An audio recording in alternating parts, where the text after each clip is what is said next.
உங்கள் வாழ்க்கையில் நன்மை வரணும், குறைவு நீங்கணும்னா நீங்கள் என்ன பண்ணணுமா? கர்த்தரை. இப்போ ஆண்டவர் அப்போ ஆசீர்வாதத்தை அப்படியே தூக்கி கொடுத்துட்றாரா, இல்லை முன்னாடி எதாவது சொல்கிறாரா நம்மளை? 105 சங்கீதம் 3 வசனம், கர்த்தரை தேடுகிறவர்களுடைய இருதயம் மகிழும். அப்போ ஆண்டவர் நமக்கு சில டெஸ்டெல்லாம் என்ன பண்ணுவார்? எங்க 4 கிலோ வெண்டைக்காய்க்கு எத்தனை வெண்டைக்காய் உடைக்க போகிறோம் நம்ம? ஆமாவா இல்லையா?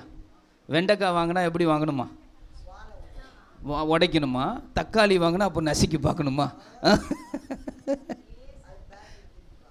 பாருங்க, இப்படி பார்க்கணுமா? பிரதர் சொல்கிறாங்க, ஒரு வெண்டைக்காய்க்கு இத்தனை உடைக்கிறீங்களே, கர்த்தர் நமக்கு பெரிய ஆசீர்வாதம் கொடுக்குறாரு.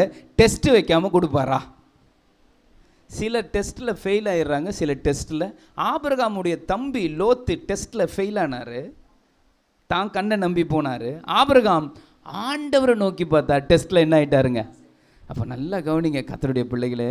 3வது, கர்த்தர் உங்களை ஆசீர்வதிக்கணும்னா கர்த்தருக்கு நீங்கள் பிரியமாக இருக்க அவர் வைக்கிற பரீட்சையில் பாஸ் ஆகணும். என்ன வைப்பாரா நமக்கு?